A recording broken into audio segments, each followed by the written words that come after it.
Memasuki hari kedua pencarian, korban Alda Norlita, yang tercebur di Sungai Tabalong dari Jembatan 1 Juli, Tabalong berhasil ditemukan, Rabu, tanggal 20 Juli tahun 2021, sekitar pukul 11.15 WITA.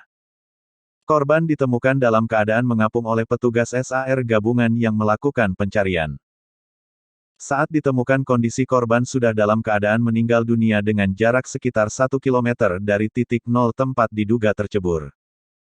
Koordinator Unit Siaga SAR Tabalong, Andi Sinaga, ditemui di lokasi membenarkan korban sudah ditemukan dalam keadaan sudah meninggal dunia.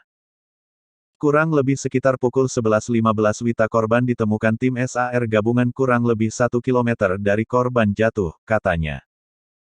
Menurutnya saat itu tim SAR gabungan melakukan penyisiran dan melihat ada korban mengapung sehingga langsung dievakuasi.